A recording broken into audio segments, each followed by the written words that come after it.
जिंदगी हर कदम एक नई जंग है, जीत जाएंगे हम, तू अगर संग है।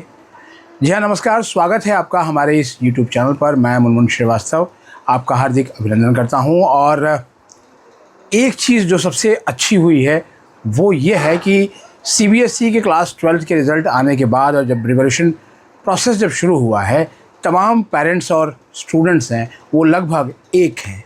एक ही डिमांड वो कर रहे हैं कि उनका साल बचाया जाए, उनका भविष्य बचाया जाए और उनको जो है वो पास किया जाए।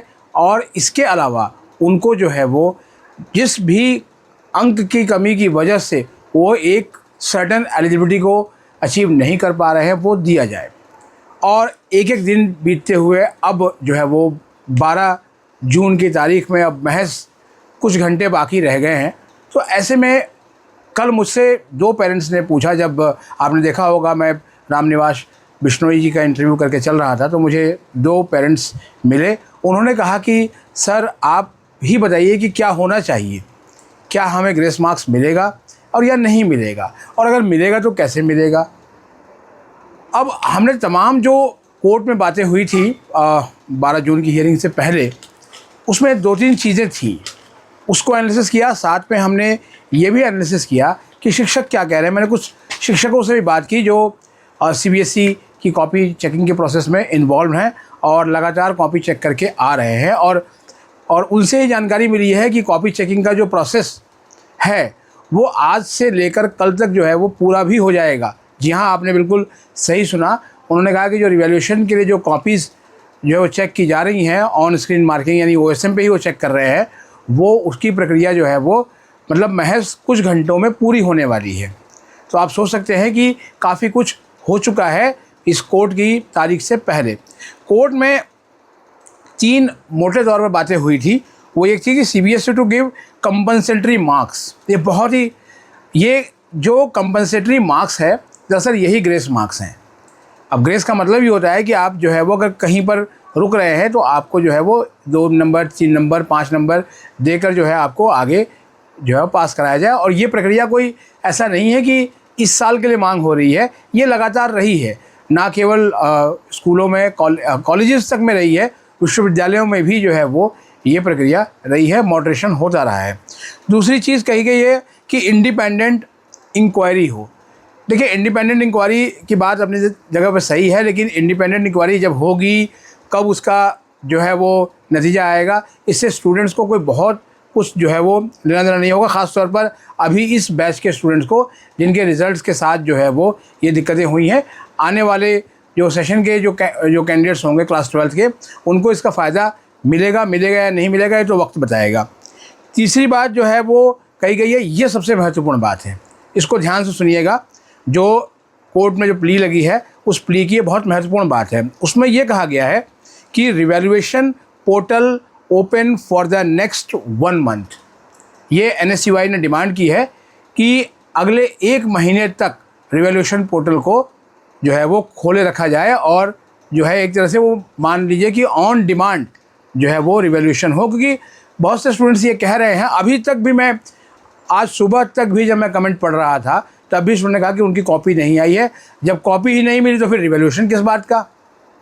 इसलिए जब ग्रेस मार्क्स मिलने चाहिए तो उनको भी मिलने चाहिए, जिनके रिवैल्यूएशन प्रोसेस के लिए अप्लाई नहीं कर पाए, सबको मिलना चाहिए।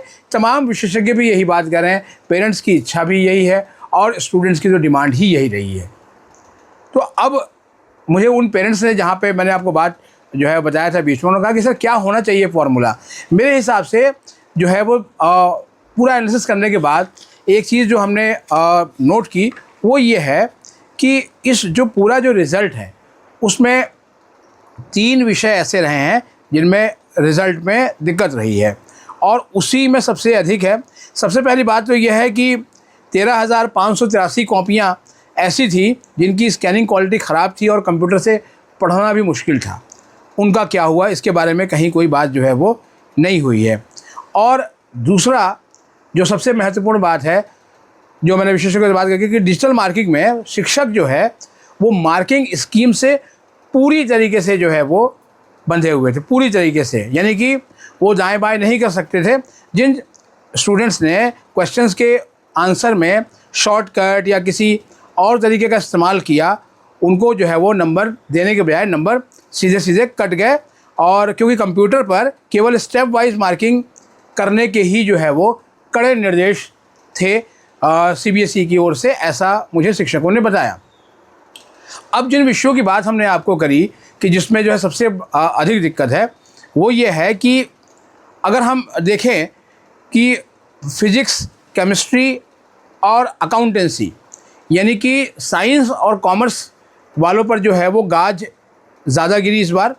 और उनके जो है वो पिछले सालों की तुलना में जो उनका रिज़ल्ट है वो 1 से 3 नंबर तक नीचे गिर गया, जिससे उनका A1 या A2 ग्रेड फाइनल होता है जो सीबीएसई देती रही है।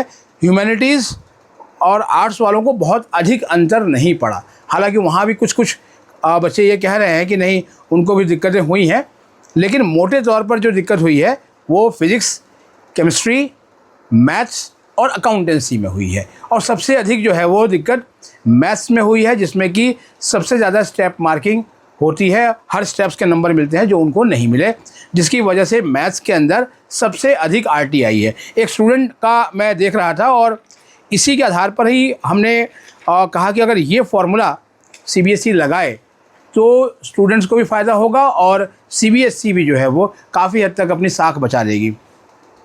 सीबीएसई ने एक नियम ये बनाया जो पासिंग क्राइटेरिया है, उसमें यह है कि आपको थियरी और प्रैक्टिकल दोनों में अलग अलग पास होना पड़ेगा। दिल्ली विश्वविद्यालय में भी हम देखते हैं कि जो है वो पासिंग क्राइटेरिया को लेकर तमाम वो है, आप वो वीडियोस भी जाके आप देख सकते हैं। तो पासिंग क्राइटेरिया में कहा गया कि थियरी में आपको अलग पास होना है, प्रैक्टिकल में अलग पास होना है। इस एग्जाम्पल से समझिए कि एक कैंडिडेट के मैथ में थियरी में 13 मार्क्स आए हैं, लेकिन स्कूल में उसको 20 में से 17 मार्क्स मिले हुए हैं, यानी 17 मिले हैं, बड़े अच्छे नंबर मिले हुए हैं। ऐसा मुझे लगता है कि आमतौर पर सभी स्टूडेंट्स के साथ हुआ है।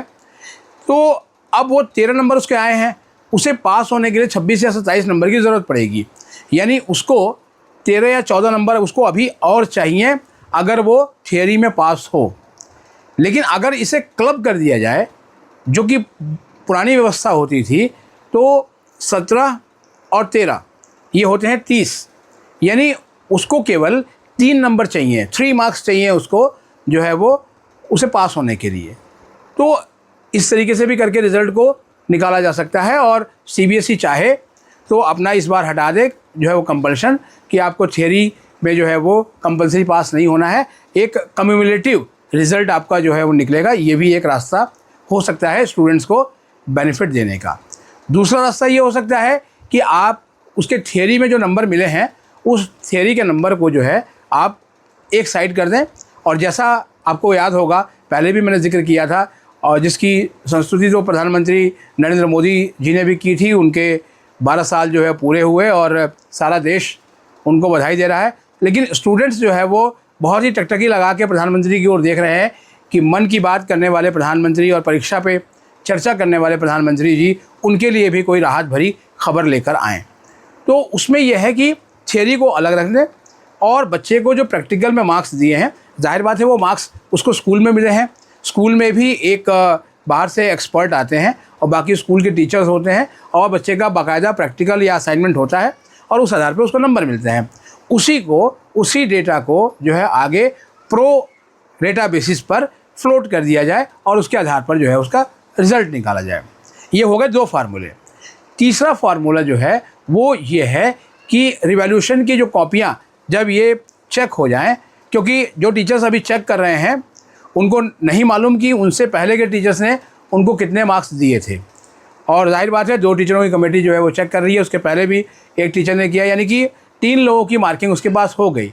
उसके बाद सारा डेटा सीबीएसई के पास है और सीबीएसई जो है वो ये करे कि उन सभी को देखे कि जो है वो उसमें से बेस्ट मार्क्स जो है वो कहाँ पे निकल के आ रहे हैं और कहाँ पर बच्चे को कितनी ज़रूरत जो है वो अंकों की हो सकती है जिससे कि वो पहुँचे।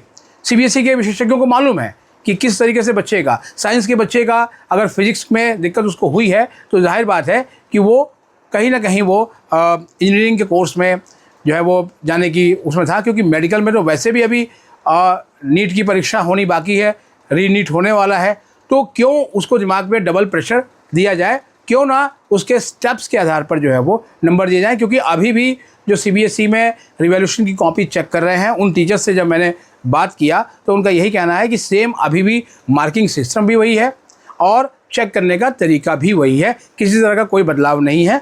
तो इसलिए जो है वो रिवॉल्यूशन के रिज़ल्ट को लेकर अभी कुछ कहा नहीं जा सकता। हमारी जो जिम्मेदारी दी गई है सीबीएसई की ओर से, वो केवल जिम्मेदारी इतनी है कि आप जो है वो कॉपी चेक करके हमें दे दीजिए, और उसको लेकर बहुत अधिक दबाव भी है कि आप फास्ट कॉपी चेक करिए जल्द से जल्द, जिससे कि जो है वो आगे का प्रोसेस किया जा सके। अब आगे का प्रोसेस क्या होगा इसको लेकर तो जो है वो जाहिर बात है सीबीएसई के टॉप अधिकारी ही विचार कर सकते हैं कि वो इसको आगे कैसे करेंगे, रिज़ल्ट वो रिवैल्यूएशन का कैसे निकालेंगे। फ़िलहाल तो ये एक फार्मूला है जो मैंने कई पेरेंट्स से बात करने के बाद, कई शिक्षकों से व्यक्तिगत रूप से बात करने के बाद, आपके कमेंट पढ़ने के बाद लगाया है कि इस तरीके से जो है वो आपको ग्रेस मार्क्स दिया जा सकता है। यानी आपका जो है वो न केवल साल बचाया जा सकता है, बल्कि आप अगर किसी चीज़ से पिछड़ रहे हैं तो वहाँ तक आपको जो है उस रेस में आपको दौड़ा सकते हैं। और जाहिर बात है इससे सीबीएसई की भी अपनी एक साख बचेगी और वो इस सारे जो पूरा जो झमेला है उससे आगे निकलकर अगले साल के लिए जो है वो जो उसे तैयारी करनी होगी वो उसकी फुल प्रूफ तैयारी कर पाएगा। आपको हमारी बात कैसी लगी कमेंट बॉक्स में ज़रूर बताइएगा। और ये वीडियो अगर आपको अच्छी लगी तो यूट्यूब का नया फीचर है, आप इसे लाइक करके हाइप देना बिल्कुल ना भूलें। और हमारे चैनल पर नए हैं तो उसको सब्सक्राइब कर लें, क्योंकि दिल्ली विश्वविद्यालय को थॉरली कवर करने वाला ये एकमात्र चैनल है, तो आप इससे जुड़ सकते हैं। मिलते हैं एक और एपिसोड के साथ, तब तक के लिए नमस्कार।